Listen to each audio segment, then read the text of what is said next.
All to kindly put your phones in silent mode before we start off with this session. In the meanwhile, request each one of you to kindly settle down.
Ladies and gentlemen, I think it's time for us to begin. But before we start, can I request you all to please put your hands together, give a big round of applause for the dignitaries present amongst us, and also each one of you who's made it for this wonderful session. Fasten your seatbelts after you settle down, and make sure you put your phones on silent mode. We are about to begin.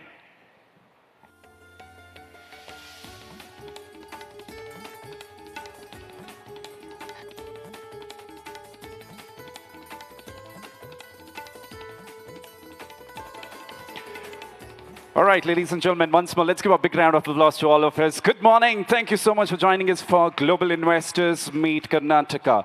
Invest Karnataka 2025, where we are reimagining the growth. What a pleasure to have you all here. जो हिंदुस्तान से हैं देवियों और सज्जनों आप सभी का स्वागत है और कुछ ही लम्हों में हम इस कार्यक्रम को शुरू करने वाले हैं since it is invest Karnataka ಕನ್ನಡದವರು ಯಾರಾದರೂ ಇದ್ರೆ ಒಮ್ಮೆ ಚಪ್ಪಾಳೆ ತಟ್ಟಿ ಎಲ್ರಿಗೂ ಸ್ವಾಗತ ಸುಸ್ವಾಗತ ಸೂಪರ್ అండ్ తెలుగు మాట్లాడే వాళ్ళకి అందరికీ నమస్కారం for all this people from different parts of the country and various parts of the world. A hearty welcome to each one of you. Ladies and gentlemen, have those smiles on your faces because it just feels great when you look at the smiles from the stage. You know, so many people smiling together. The very more reason for us to smile more today for this spectacular session is because the speakers are such. And those speakers are moderated by a person who's flawless in talking and who's inspired many, who's also been rewarded for various aspects. Ladies and gentlemen, I'm talking about the moderator who's going to take over this session, which is thriving in turbulence, how nations can build lasting resilience. The moderator for this session is the founder and CEO of Ink Talks, is a renowned entrepreneur and curator who founded Ink Talks in 2010, inspired by the Tech Talks model. Born and raised in India, she moved to US for higher education, graduating from the University of Madras and earning an MBA from the University of Illinois. After working with leading companies like Intel and American Express, she returned to India to establish Ink Talks, a non-profit platform showcasing innovative ideas and inspiring stories from around the world. Under her leadership, Ink Talks became a leading platform for Indian innovation and creativity, earning her recognition as one of the 100 most influential women in India by the Economic Times. Ladies and gentlemen, for this inspiring moderator who's joining us on stage, please put your hands together for founder and CEO of Ink Talks, Lakshmi Pratsuri.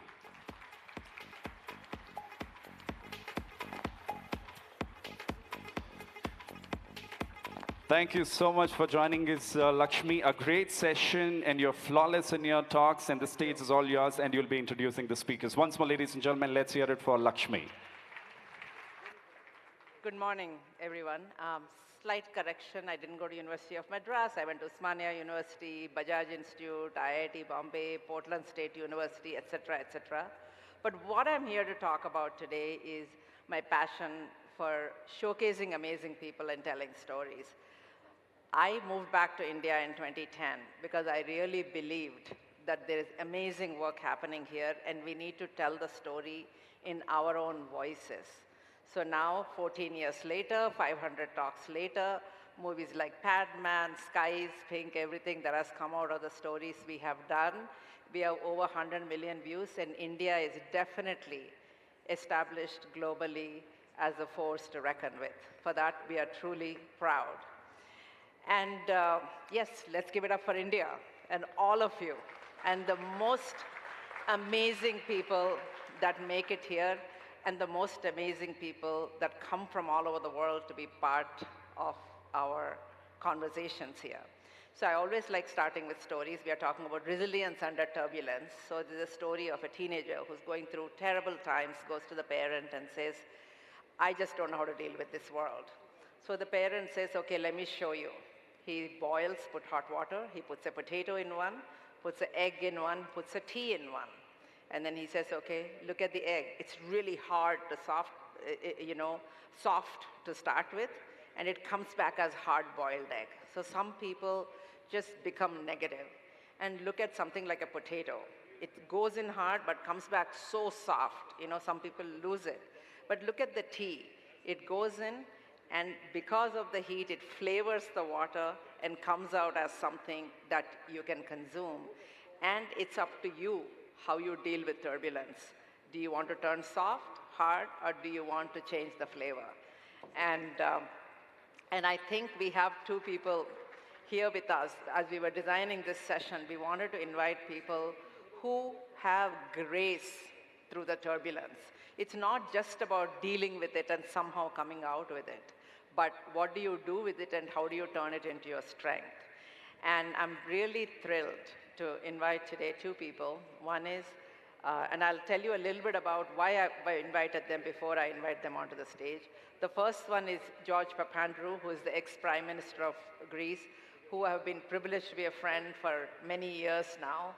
And he is the one who headed Greece when it was going through the worst time, when the country was going bankrupt. He is the one who turned it around. And we also have Shashi Tharoor, who needs no introduction, and someone who has, I met Shashi when he was Under Secretary General with Kofi Annan.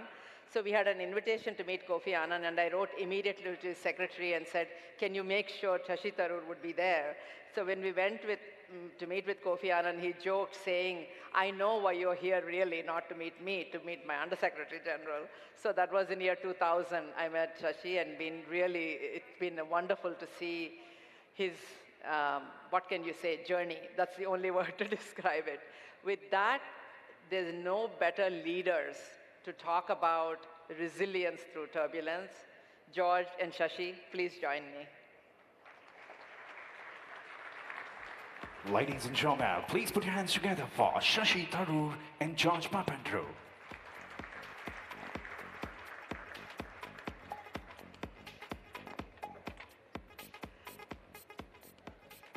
So I'm not, we prepared some questions, etc., but I'm never worried about conversation when George and Shashi are together. There are so many things to talk about, and 1 hour is just too little.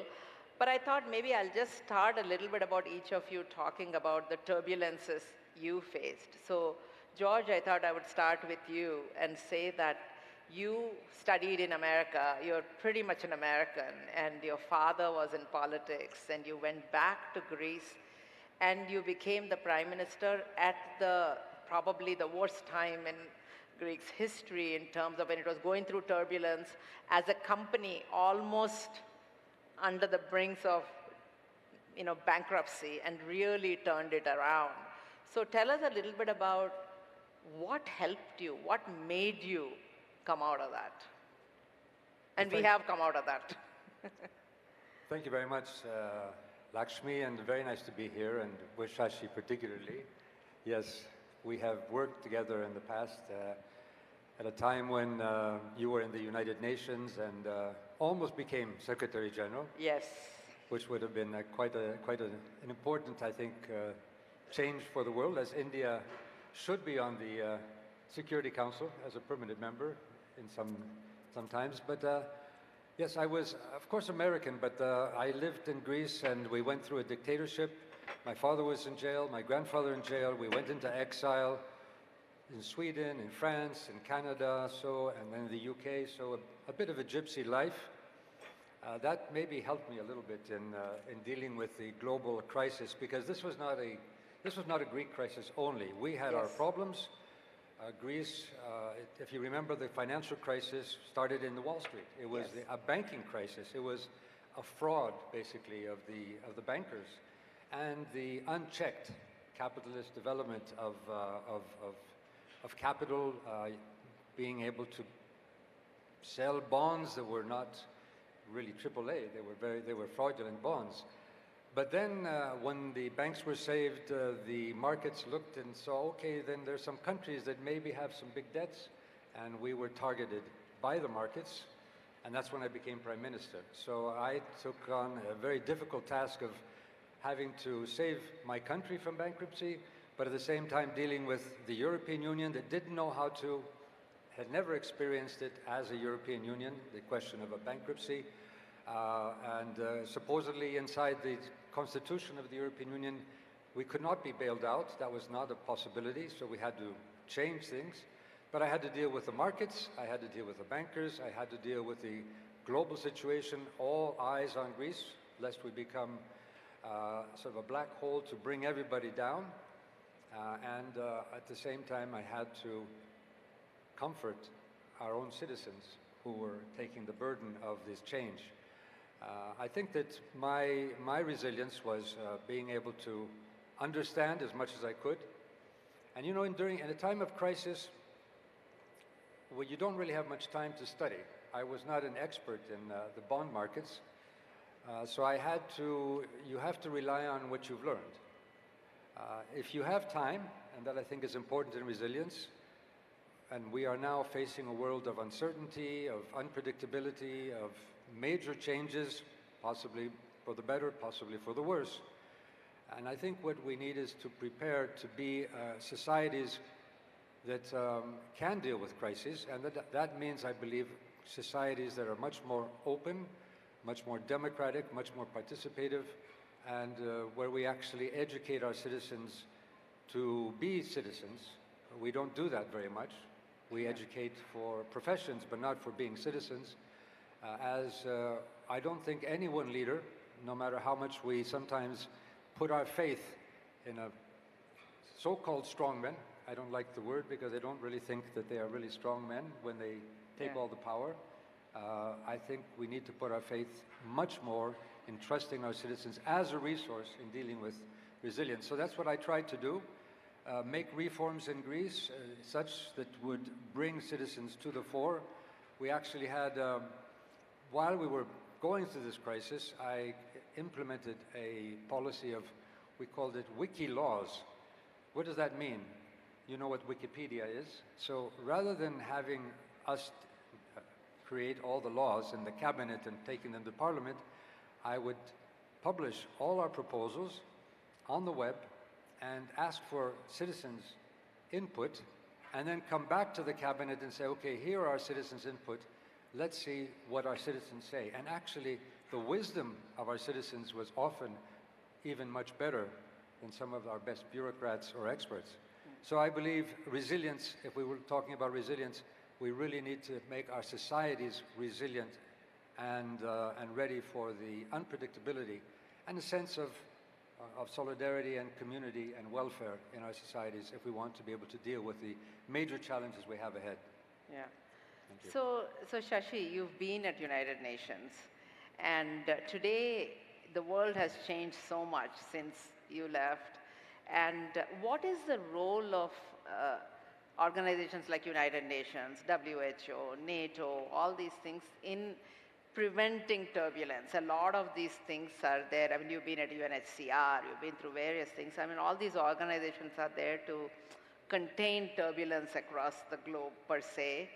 What do you think is their relevance today, and in what way should we adapt them to contain the turbulence or prevent it or manage it? Well, the relevance comes from the mere fact that they exist, that they offer a platform for every country on earth to get together and to cooperate in common outcomes. Their effectiveness, I'm afraid, varies from issue to issue and from time to time. See, the World Bank and the IMF would be the institutions you would be looking at, and the WTO to some degree when you're talking about economic turbulence. But they each have their challenges. At the moment, the WTO's dispute resolution mechanism has been crippled by, in effect, an American boycott. The World Bank is now increasingly seen as playing with the margins of the global economy and not the central issues. And the IMF, a similar problem, though the IMF, of course, has more exposure to the private sector. And if there has been a transition that lies behind the turbulence, as George was also implying about 2008 and 9, it is a dominance of the private sector over governmental economic management. Now, in his case, as he was saying, you had a situation where banking fraud and these illusory credit debit swaps and all these funny financial instruments that people had come up with to make themselves money, not only laid themselves low, but laid down the rest of the system, because in an increasingly globalized world, everybody was connected. But that was not something the UN bodies could have done anything about. It was the international financial system that was connected, the banks. So why was Greece affected? Why did the Icelandic government collapsed? You know, this sort of, there were lots of countries affected, which had nothing to do with the institutions that had made the mistakes or the fraud and brought these countries down. So this is something where, honestly, in a sense, you could argue it's unfair to judge the international institutions by their failure to cope with that. Similarly, look at the UN. Everyone says the UN is hopelessly ineffective because of the Ukraine war, its helplessness in that, the collapse of the Syrians to the rebel movement, all of that. Where is the peace and security mechanism, etc.? But is that the only yardstick by which we must judge the UN? I would turn around and say, look at the UN's good work in setting the global agenda on so many issues. The so-called problems without passports, to coin a phrase that Kofi Annan used to use, the problems that cross all frontiers, and that every human being has to be affected by, is affected by, and that you can't fence off, you can't fence off climate change in the sky. You can't deal with environmental issues without cooperation, human trafficking, drug abuse.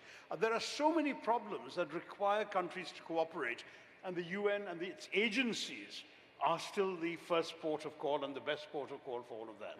Could we have dealt with COVID without WHO? No. Could WHO have done better? Yes. But the problem is, there's also some of these limitations that are built in by design. The UN system was created by a world of sovereign states. No sovereign state was prepared to truly surrender its sovereignty. They were prepared to pool their sovereignty to commonly leverage it, but they wanted to preserve their clout. So in WHO, China exercised a disproportionate clout as somebody which is as a major donor to WHO, just as in the Security Council, the Americans exercise a disproportionate clout, but so do the Russians when it comes to any attempt to sanction them on Ukraine. And so it goes. You have to accept that the UN is a mirror of the world. It reflects all our inequalities, all our differences, all our divisions. And if we are prepared to accept that out of a spirit of realism, then I think we'll be able to say that it's better than the alternative. There's a great line by Dag Hammarskjöld 75 years ago. He said that the UN was never intended to take mankind to paradise, but rather to save humanity from hell. Beautiful. Sometimes the best the UN can do is prevent things from getting even worse. Yeah.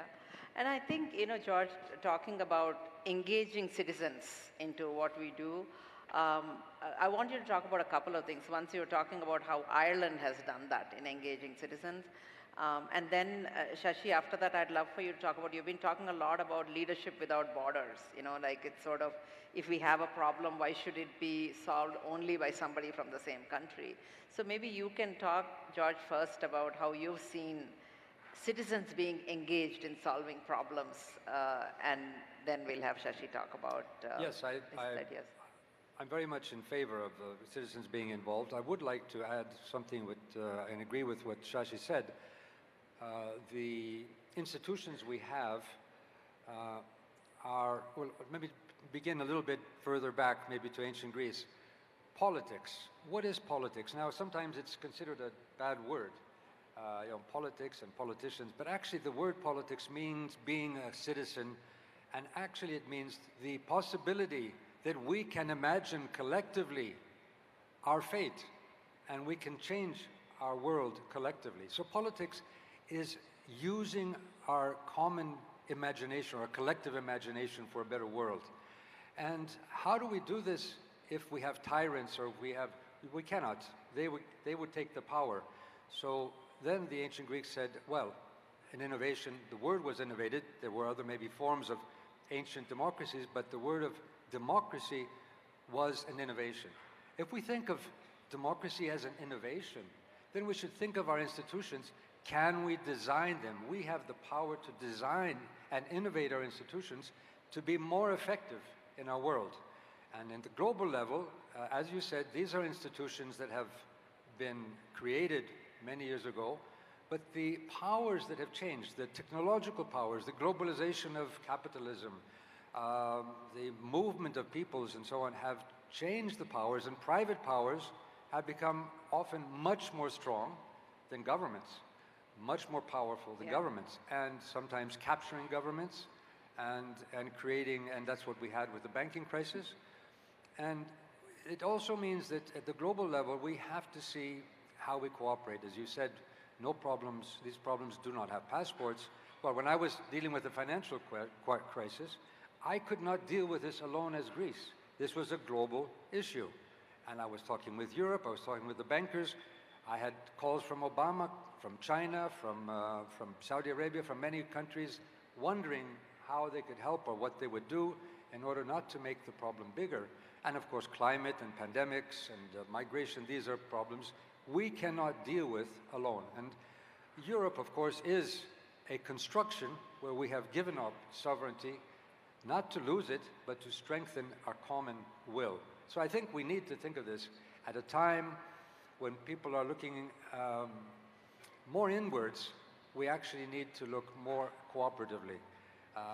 And I know, Shashi, I think you would agree with this. Are we moving towards a rule-based world, or are we moving towards a world of where the rule is of the powerful and they decide? And I think this is one of the major global dilemmas. How do we change that?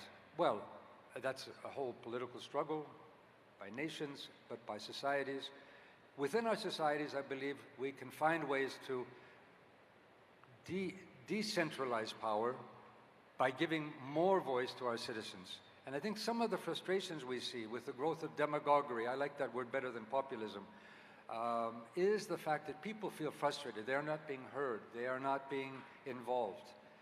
So we have been, and I have been involved at the European level in experimentation. How can we design democracy in a different way? Well, it's not so simple to experiment on people. But if we look in the history, we look at our experiences, or our different experiences, that is a way to maybe look at pilot projects of what has happened. So in ancient Athens, not everything was good. Women did not have citizenship, slaves were there, but they did have some interesting ideas. One of them was randomly selecting citizens so they would be actually representative of the total population. We call them today mini publics also, and say, okay, we have this problem. Why don't you as citizens give us your view, and this will be good for our politicians to think about. What they call a focus group today. Focus groups. Or a jury selection in America. Yes, randomly selected, and actually with some power. So what Ireland did, Ireland had a big problem. Well, a big problem. They are a Catholic country, very anti-abortion, religiously at least. But they were worried about what they should do about this issue. The politicians did not want to talk about it because it was very highly controversial and very risky. So they said, let's try a citizens' assembly. They randomly chose a number, I think it was around 200 Irish citizens, randomly, completely randomly. Some of the politicians, parliamentarians were in this group also, and for 6 months they deliberated. They brought in experts, they brought in legal experts, they brought in doctors, they brought in entrepreneurs, and they decided on the issue of abortion, which was very controversial, that yes, they have to change the Constitution and legalize it. That was the proposal from the citizens. That went to a referendum, and it actually changed. So these are new methods of deepening democracy and giving voice to our citizens. And I think this is a way forward. But of course, this also means fighting a lot of the concentrated power, which does not want to give up this power to the citizens. In citizens we trust. If we want a democracy, we first have to, and we want citizens to trust us or our institutions, we first have to trust our citizens. Yeah. Well, George, I'd agree with you. And in fact, we too in India, in a more modest way, are also trying your wiki laws approach. Not for every law, but for a handful of laws, particularly on issues that affect the average citizen. For example, the IT laws, the data protection law, and so on. They are putting it up on the website of the ministry and inviting public comments. Now, in practice, in a country like ours, 95% of the population are not going to check the ministry's website. So they will get comments only from a certain self-selected class, including NGOs, civil society activists, the people who care. But it's sort of a halfway step towards the kind of thing, citizens' participation, that you're talking about. But having said that, I wonder whether you and I are speaking of a world that may be in the process of being eclipsed. Do you think Mr. Trump believes in leadership beyond borders? He will never accept the proposition. First of all, within his borders, he wants to be absolute. And beyond his borders, he doesn't want anyone to interfere with him. Now, he's quite willing to change his borders. He wants Greenland and Panama and Gaza and God knows what else. Maybe he wants a borderless world where America is simply one country all over the world. Huh? I think the problem there is we would outvote him very quickly if that happened to us. But if he would accept voting. But jokes apart, I do believe we are witnessing a revival of autocracy, maybe too strong a word, but of leaders who are more determined to exercise clout. And let me give you a couple of variables that you want to think about, George. One is the financial crisis taught us about the vulnerability of national governments and national financial institutions to international forces. The COVID crisis taught us about how the global supply chains actually can be deleterious. America waking up one morning and realizing that their entire supply of their favorite headache remedy, ibuprofen, comes from China, and China was shut down for 3 months. So suddenly you couldn't get Advil in America for 3 months, okay? Now, suddenly everyone said, hey, wait a minute, we are learning that we need to be more in control of our economies, of our polities, of our imports, of our production chains, and of our country. And the result, it seems to me today, is the rise of a Trump and his equivalents in many European countries who are basically saying, we're here for us first. Trump unabashedly says America first. And I think for us to be in denial of that reflects our idealism. I spent my 29 years at the United Nations, so I have this internationalist vision. You come from the one continent where you were prepared to look beyond your national sovereignty. The Maastricht Treaty was signed by Greece and others. You've got an EU that is gradually converging into common institutions, common policies. So you and I may not be fully focused on what the reality is for somebody whose slogan is "Make America Great Again." And I think we've got to be realistic in realizing the world is perhaps changing. And in this world, Lakshmi, to go back to your question, leaders want to be stronger behind their own borders rather than be leaders without borders. See, I wonder if it's got anything to do with the state of affairs in the world. Like, for example, if you're handling a kindergarten class where everything is chaotic, you need a very stern voice. When you're handling, very sophisticated audience, you need to have a servant leadership.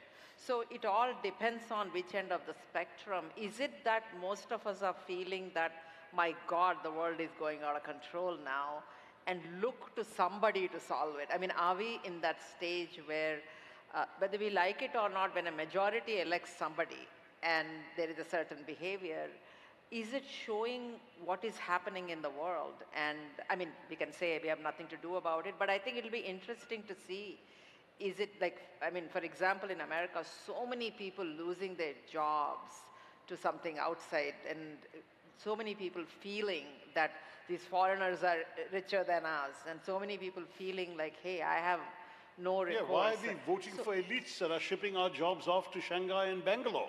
Exactly. That's a question people have. Exactly. And that's why they voted for Trump. Right. So I'm just saying, is it a reflection of where the world is? And so what can we do a little bit to change that, this hyperventilation of, oh my God, like the world is falling apart feeling? What can we do to bring a sense of, in fact, if you think about, Stone Ages to now, we are actually doing damn good, So what do we need to do to bring a sense of calmness? Because right now everybody is riled up, worried, and maybe that's the reason a certain leadership is looked upon. Well, I absolutely agree with you, Shashi, that we should not be in denial that we are seeing greater tendencies towards concentration of power, autocracies, oligarchies, if you like, or plutocracies. I mean, look at the inauguration of Trump. You had the plutocracy on demonstration in the front lines there, the richest people in the world. And it's not just the digital, it's also the other ones. And what I see is that even though the MAGA idea is America first, in the end, it's in America's interest. And I have lived in America, so have you. And you have, of course, grew up in America. Yes, I grew up in many, both in California, but also on the East Coast. And it is in the interest of the United States, if they are going to deal with global problems, climate, pandemic, whatever else, whatever may come. But of course, what we are seeing, I believe, is a concentration of power outside of the institutions of democracy, which is so big, it actually captures democracy. So when you have lobbying, when you have corruption, when you have the billionaires having more money than most of our countries, maybe not India, but they have their personal wealth is more than the GDP of most countries in the world. Absolutely. They yield more power than us politicians. We are asked to decide for the world.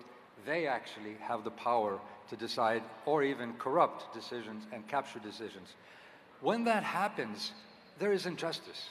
So you see, United States, one of the richest, or maybe the richest country in the world, with the highest level of inequality, with huge problems of unemployment, going into the Midwest, cities that look like ghost towns. And this is, of course, because capital, we had the social contract in the past, where employers, employees, and the government sat down and said, yes, capitalist country, capitalist market, you will make your profit, but you have a responsibility to society for education, for health, for working conditions, for the environment today.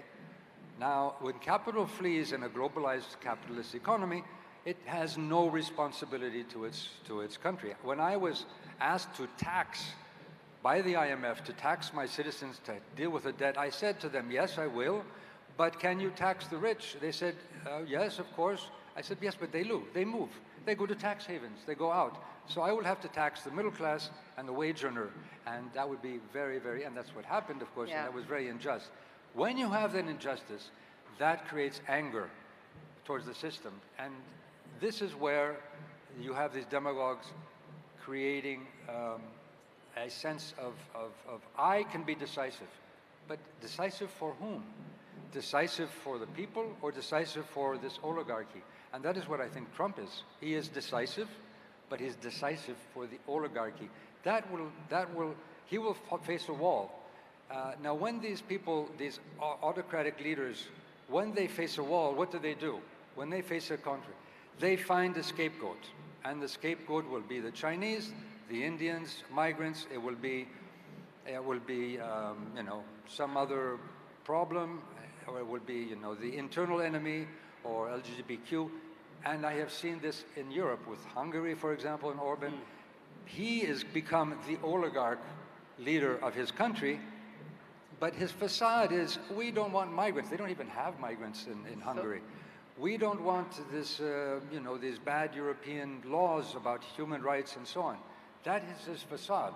Behind that, it is the consolidation of power. So we have to fight that. So this is what we have to fight. To continue that, I mean, Shashi, maybe you can address how one of the biggest things is this, you know, the disproportionate power. It used to be 80-20, now it's like 5-95, I think, you know, 5% controlling 95%. I'm sorry, what is that sound? There's like, oh, outside, okay. Sorry. So, an army marching, it sounds like. Huh?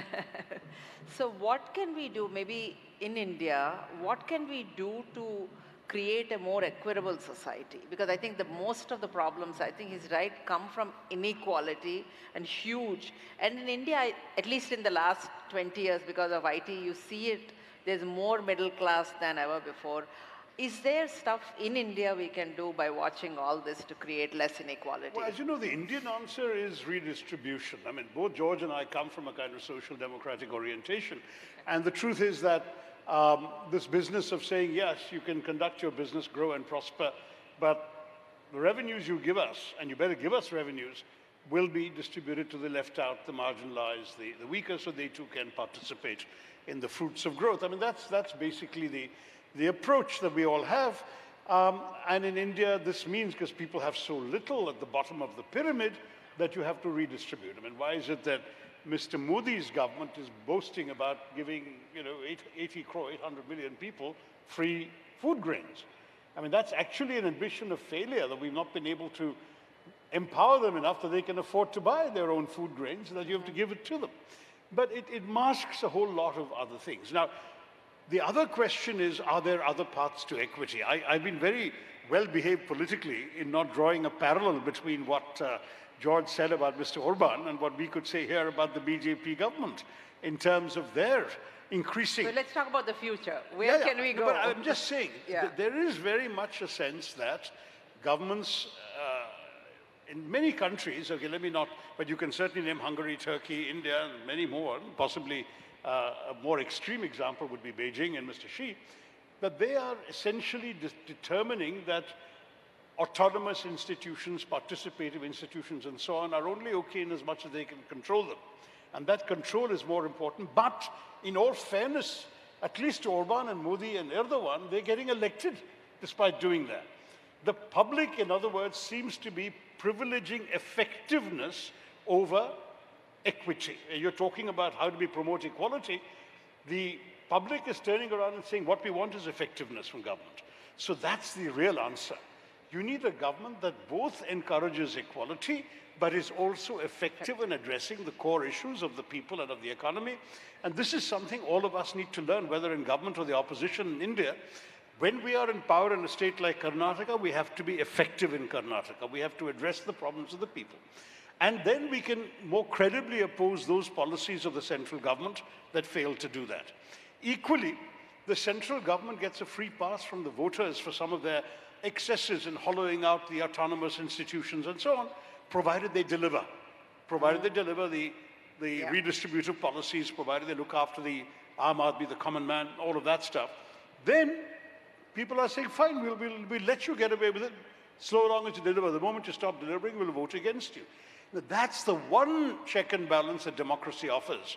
Now, that doesn't always mean it's enough. You know, there's this, I don't know what you think of it, George, but in Europe there is the Varieties of Democracy Institute in Stockholm.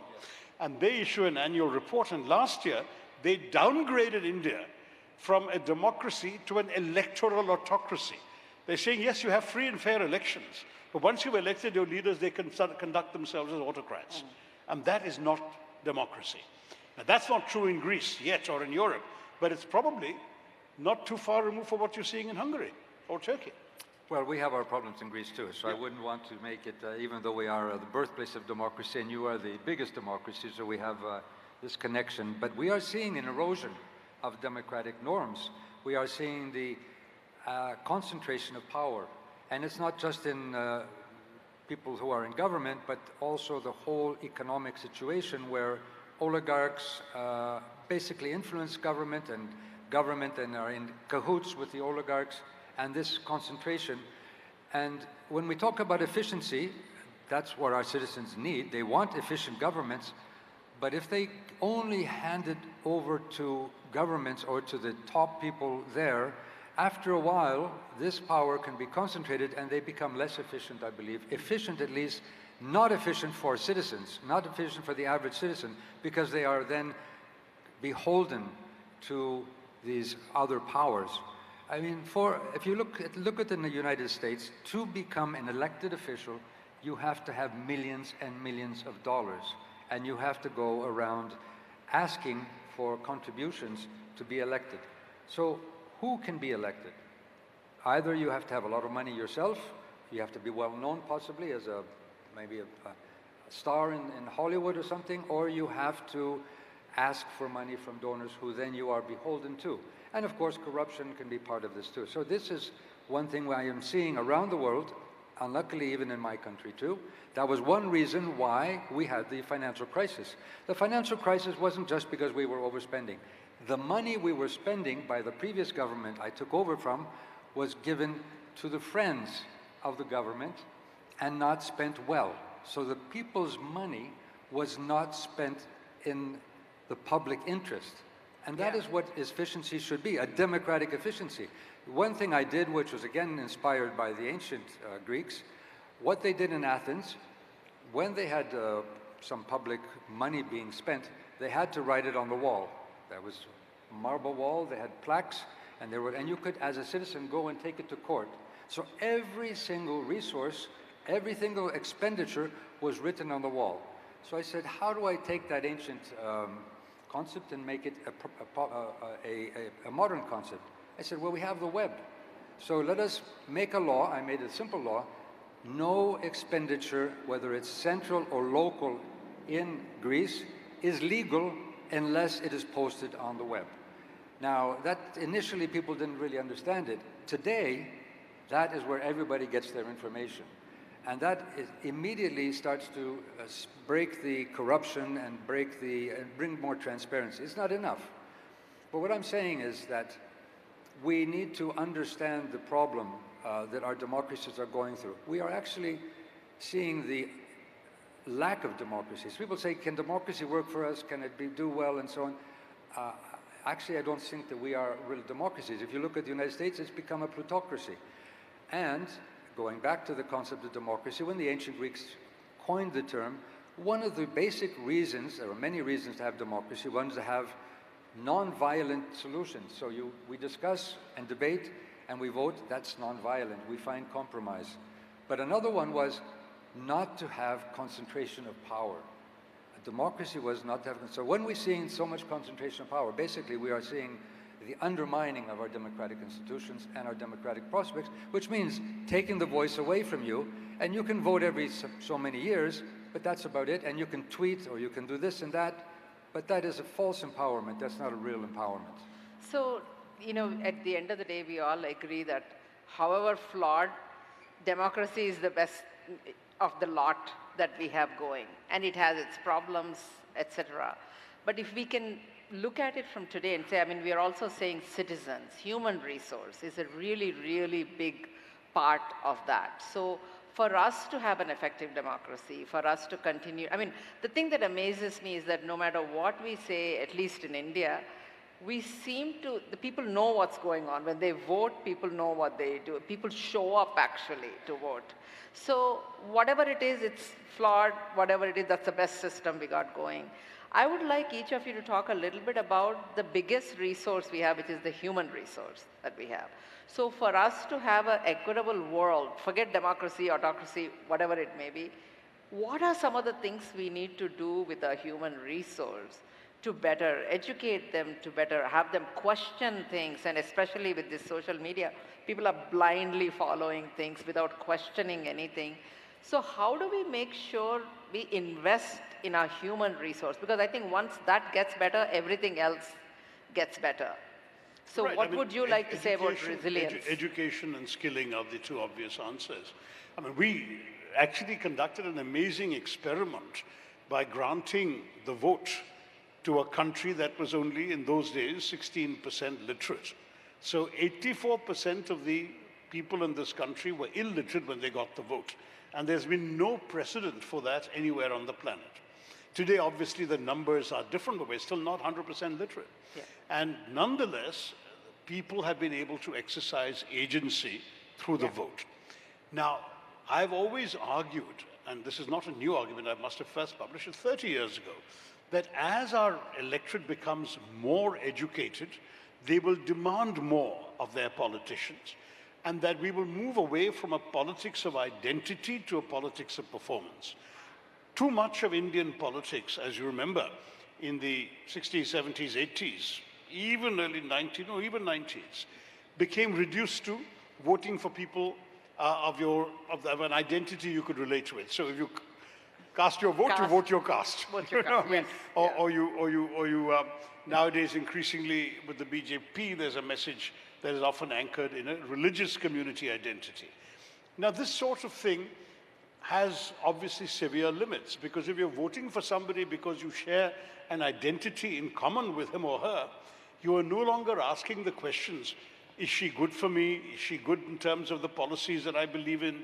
Is she going to do the kinds of things as a lawmaker or as a member of the executive that I want to see happening in my country? And those are the questions an educated voter would be asking themselves. So the short answer is yes, we need to educate people better. The second thing is you need to empower them. Now, how do you empower them? First of all, you empower them by employing them. If they are educated and unemployed, and we have, as you know, the world's largest number of educated unemployed in the world, the highest number of college graduates without jobs in any country in the world is in India. And that's a very worrying thing for me. I want to see people getting the opportunity to contribute productively to society and the economy, on the one hand, by being employed, and on the other hand, to improve their own lives and dream better. And there is nothing more dangerous for a society than legions of unemployed and even worse, unemployable young men. So that's that's a different footnote. But coming back to this, once people have the skills required to be employed in the world of the 21st century, then only can you meaningfully empower them, and I don't think we fully got there yet. You know, your topic talks about resilience. Now, how do you build resilience in a world where the change is so dizzyingly rapid? I remember reading a report from the Oxford Martin School about 3 years ago that said, at that time, they said 30% of the jobs in the world in 2030 will be jobs that don't exist today. Now, how do you tell a teacher to train a kid for a job that doesn't exist? Their textbooks, obviously, are completely out of date by the time that job comes along. People are still thinking of the things that are going to be those jobs. Indeed, we know that's true already because in the 3 years since the Martin School report came out, AI has completely transformed aspects of the job market, right? So what do you do? And the answer to that clearly is, and I say this to teachers all the time when I address audiences of teachers, I say, don't teach the young people what to think, teach them how to think. How to think, absolutely. Ultimately, how to think is what's going to equip them for this uncertain world where they're going to be confronting facts, ideas, information they've never encountered before, certainly not in their classrooms or their textbooks, but which they will have to figure out a way to approach, understand, and overcome. Yeah. And to do that, you need to know how to do that, how to think your way through a problem. So those are the kinds of resilience skills that you need in your human resources. You need people who are empowered, you need people who are able to think independently and where possible out of the box, and you need people who can adapt to change. Right. Adaptability is part of the answer for human resources. Yeah. I mean, there's a classic problem which is not going to go away of the number of people being thrown out of work in developed economies today who are in their 50s and who say, what do I do now? The answer, the glib answer is retrain. But by that time, you're set in your ways. You probably you don't feel you have the equipment or the inclination to learn something completely new and ways of doing it. And these people essentially join the frustrated unemployed. Now, if that happens to you in your 30s or 40s, maybe you can be retrained. But these are questions that every country has to grapple with. And in our case, you know, just as we leapfrogged into cellular telephones before we had even wired the whole country for landline phones, similarly, we may have to be coping with the problems created by an AI world before we've even employed people in the analog era. Yeah, absolutely. And this is the kind of leap we'll have to make. And if our policy makers are not thinking on their feet, we're going to have real problems. And I think that, you know, yes, policymakers can do something, but if you think of something like an IT revolution that happened in India, it didn't come from policymakers. It came from people doing something different. So I'd love to hear from you about what can we do to change people's thinking, because I think, you know, Shashi, you talk about this a lot also, about the soft skills. You know, we focus on hard skills of learn this formula, etc., but the soft skills of how do you question, how do you learn, how do you communicate, how do you articulate, how do you take your position. These are the things we have to teach our kids, especially in India, we don't teach our kids how to question. We tell them, don't ask any questions, just listen. So what do you think, and talking about both of you, you've had so many avatars in same life. You know, you've been a diplomat and a politician and a popular person and almost film actor, all kinds of stuff. And you, George, you've been a student and politician and so many things. I mean, how do you, maybe that's what we should leave everybody with, how do you reinvent yourself? Because when you came to India, you had no idea how to be a politician. Talking, I mean, I remember talking in Malayalam was like a, you know, big thing. And you, George, I mean, after being educated, however of a roaming person, you want to go and lead a country during turbulence. So maybe talk a little bit, both of you, about how do you reinvent yourself? What are your tricks? Well, I think part of it is, and I agree very much with what Shashi said about the education system. It happened to be because of the dictatorship and my travels and my migration and refugee being, I went to 8 different schools in 4 different countries in 12 years. So I went to very different educational systems, and that made me think about, you know, that there is not one way, and made me critically think. So I think that we need to rethink of our educational systems, first of all, which are based on a somewhat industrial, military type of job, where you sit in a classroom, you learn something that's supposed to be for your whole life, as you said, we do not know what tomorrow's Yeah. professions will be. So we need to give very different skills, very different skills. That doesn't mean that you don't have a direction or maybe a specific skill, but you need a wider skill. I actually asked the head of Fiat, Agnelli, once. I was Minister of Education. He was sitting next to me in an airplane. We were coming from Davos. I said, what would you want for employment? I'm Greek, and we have an employment too. And what kind of education would you like for your people? He said, of course he was Italian. He said philosophy. They have to learn philosophy.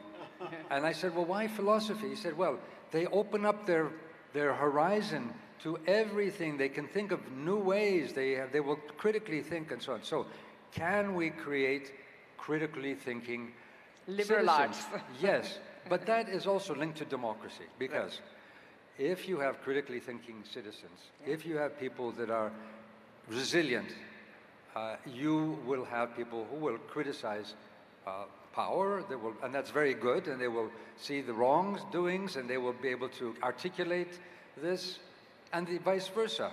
If you have democracy, and you want people to make decisions for you, what do you want? You want a well-informed and well-educated populace, because they are going to make the decisions for society. So if you said, as you say, they were illiterate, obviously India thrived and went ahead, but the more educated, the better. And that's why in ancient Greece, you had theater, you had a thriving of culture, theater, music, mathematics, games. These were all not just for fun.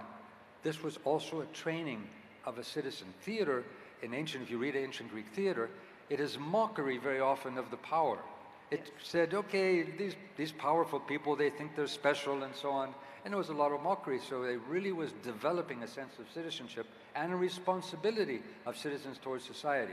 So education and democracy go together. Now, when we have an autocratic leader, they want the opposite. So the welfare is what you were mentioning, I think, that handing out something to poor, which in the end does not give them the skills to be self-sufficient, not to be able to, so you are becoming dependent on this clientelistic role. So how do we create the type of skills and the kind of empowerment of our citizens so they do not have to be dependent on some leader to say, today I think I will give you a bonus, or today I think I may give a little bit of this, a little bit of that. I've seen that in Greece, unluckily also. And secondly, they also define identity. They don't want you to be, if an autocrat decides, and that's why we talk about identity politics. So for example, Orban says, I will tell you what Hungarian is. It's not so much that he tells you what Hungarian is, he has the power to tell you what you should be. And any deviation from that is not being Hungarian. So can you imagine how anti-democratic that is, and how anti-critical thinking that is, and how powerful that is in a society to be able to control?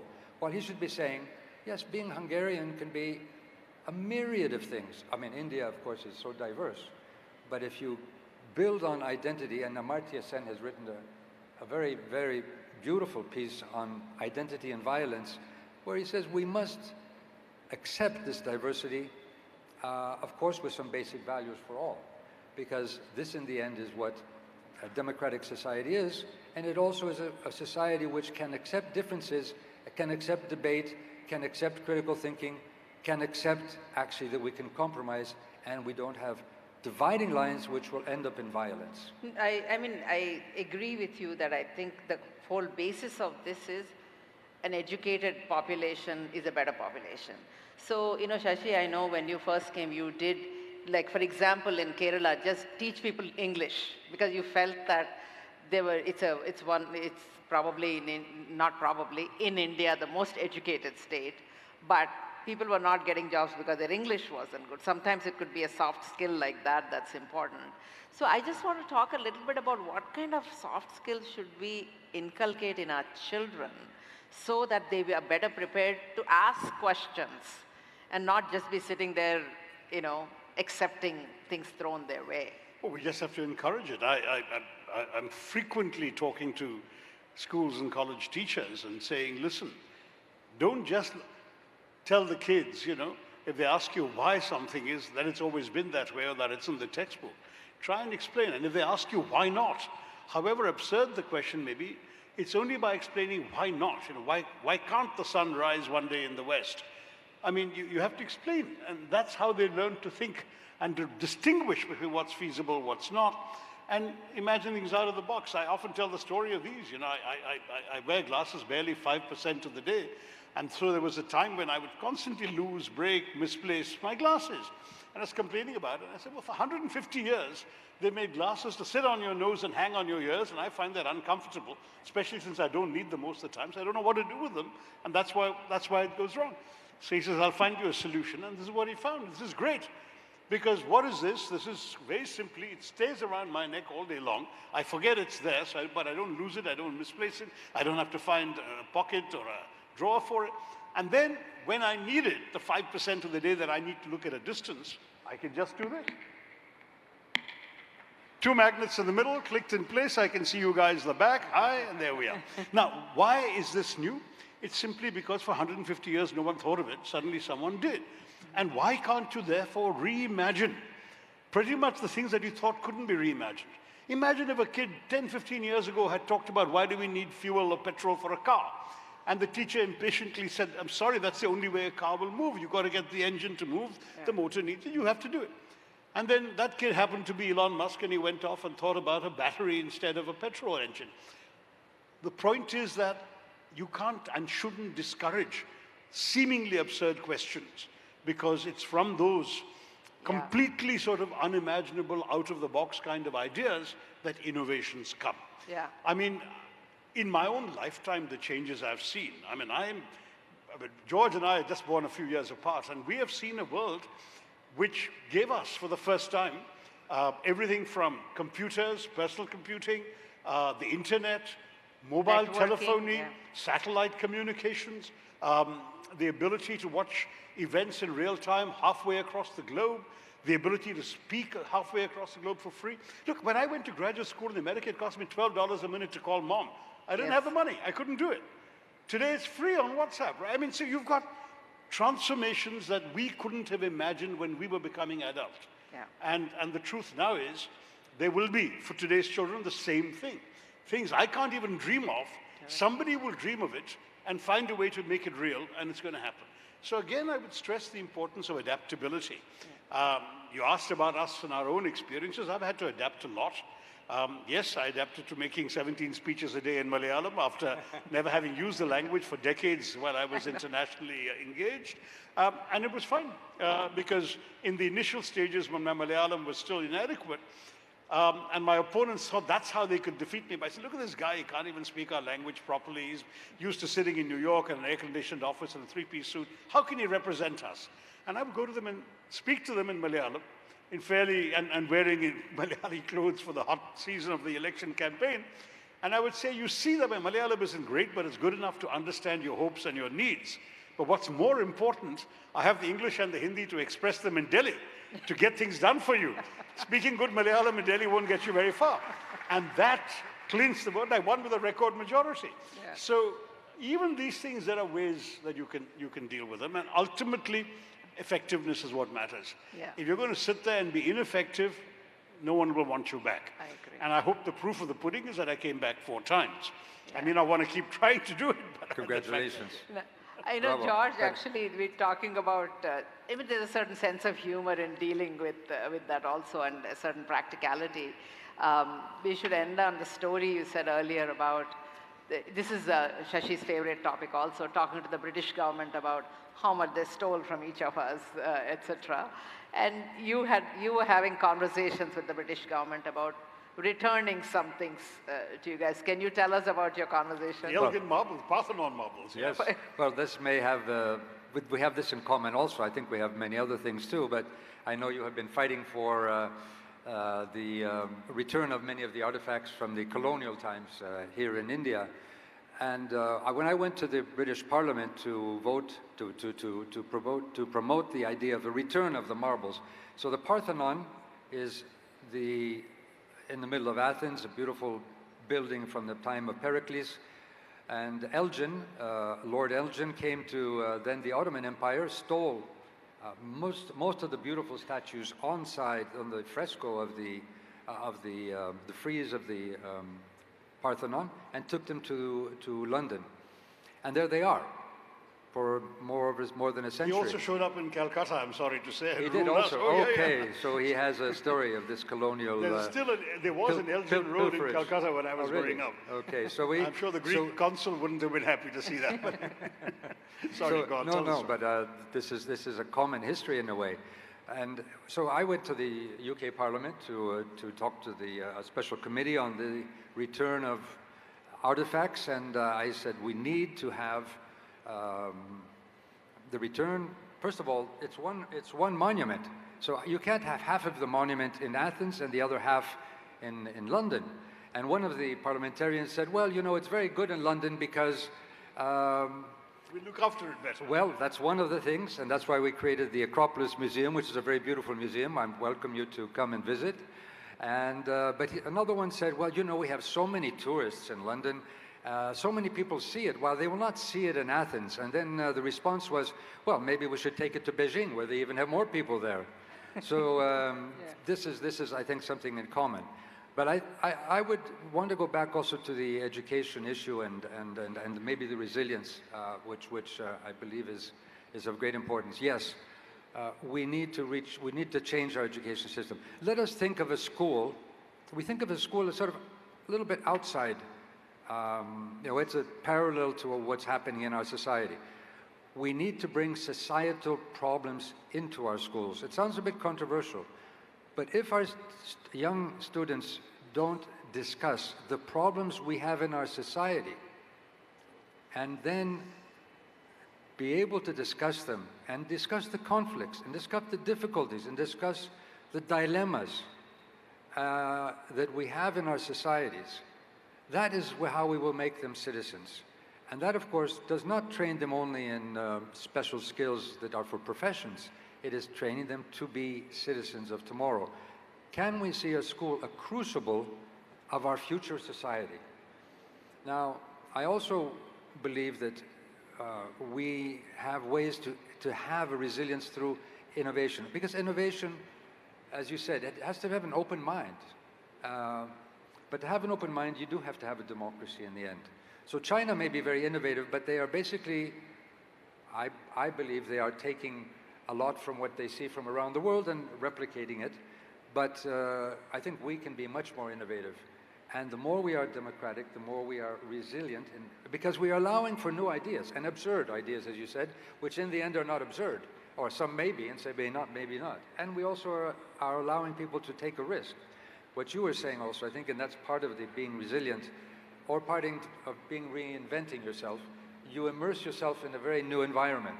So it's very different to go to a village in my constituency and speak to the farmers or the shepherds, and very different to be in the UN or in Brussels and speaking with you know, other diplomats. Immersing yourself and taking the risk is also a way to reinvent yourself. But I would add one more thing. Let us think of designing democracy using our new tools. So we have Facebooks, and we have Googles, and we have Instagram, and I assume that India has its platforms too, yep, and its influencers and all that. Why do we not create a fourth branch of government? Now, I will agree with you that not many people will want it, because some of the people don't want this power, where everybody has a vote and a say, or at least a say, and maybe we'll see a vote. And you can say that, okay, in ancient Athens there were maybe 5,000, 6,000, 7,000 people. They could gather in an area near the Acropolis called the Pnyx, and if you had a bit of a loud voice, they would sit on a rock there a bit higher. They would speak, and everybody pretty much could hear them. Well, if you scale that up to 1 million, or to 10 million, or to 1 billion, like in India, how do you have everybody's voice? Well, if you create an e-agora, agora is where the marketplace was and the political discussion was, but an electronic one where Everybody can be on the website, as I tried as an experiment when I was Prime Minister. And everybody has a unique identity. You can't have bots, you can't have a million voices, you have one equal voice. Each one, which is a democratic way. Today we don't have equal voices. You can have a government like Russia, for example, or maybe China, or others too, replicating a voice, and you think it's many citizens, but it's actually non-existent citizens. But if we have one equal voice, and everybody, all the laws are put there, and they are discussions, and you create the algorithms, not for hate, because the social media is creating algorithms to get your attention, to sell you something, and they find the most basic instincts, unluckily, and it looks like hate and fear or sex or whatever. So they promote that a lot, and that of course creates much more discord and lack of cohesion and a lack of community rather than real community. What if you could create an algorithm which would help the debate, bring out the differences, but also help for compromises? And you could create algorithms like this in an AI system. And in an AI system, you could have billions of people participating because that has the capacity to process this data. So let us redesign democracy using these tools which can allow for citizens' participation and, I would say, citizens' innovation in governments and governance. These are the things we need to restart thinking about. So, Shashi, what are your thoughts on it? I like the idea, provided the outcome is only advisory. Because we are still an unequal world, we are an unequal society, and there will be some voices that will drown out the others, however good your algorithm is. So I would say this fourth branch of government is an advisory branch. And it will give the rulers of the day, the legislators who after all are elected by the people, an idea of what public opinion seems to want, and then they can judge for themselves how seriously they will take it in voting for it. But I couldn't resist mentioning two other things. One was you talked about the British telling you, oh, there are more people in London, so that's why we're going to keep it here. Yeah. That's not an argument they can use with India. There are far more people in India. We should bring it to India then. Yeah, they should bring it to India. But the second thing, George, I don't know if you'll recall this. Lakshmi got me back in 2009-10 to address one of her conferences, and I spoke on the soft power of India. I was a minister then. And then a few months later, I mean, the damn blessed thing went viral on YouTube and so on and so forth. A few months later, there was an Indian newspaper report saying that the Greek cabinet had viewed my speech, and the Prime Minister wanted, as a part of the response to the financial crisis, to actually move towards promoting Greek soft power as part of the answer. So I asked the Greek ambassador whether this was true, or whether it was just some enthusiastic Indian journalist. He said, yeah, it actually happened. And it was in the Greek newspapers too.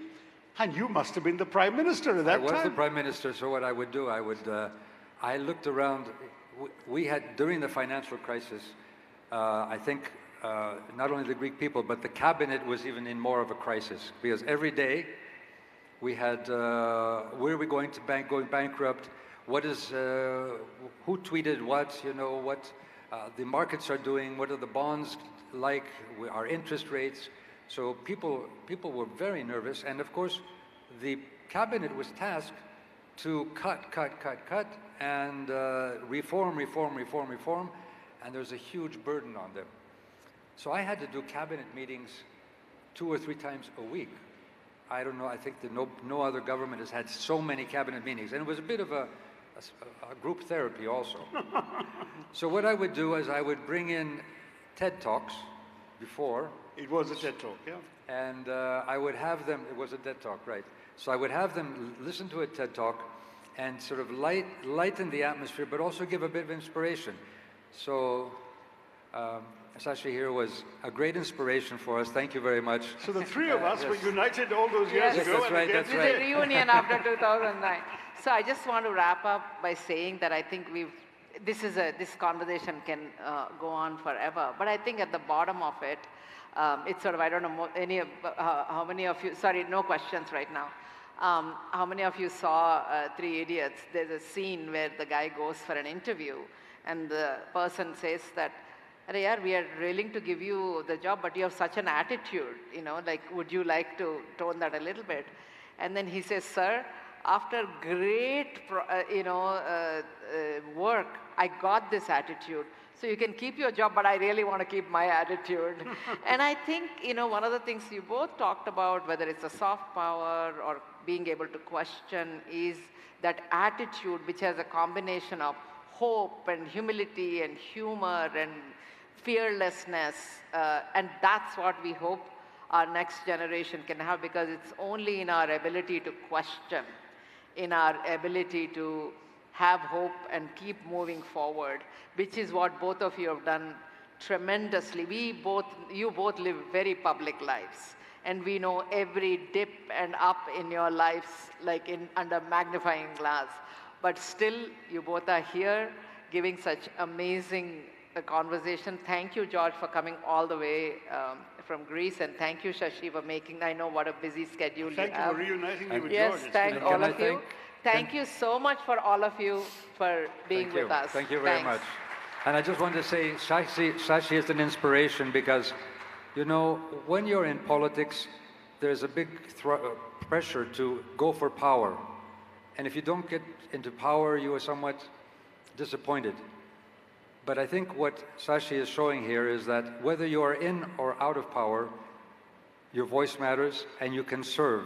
And that is much better than just looking for power. Thank you, Shashi. Thank you, George. Appreciate it.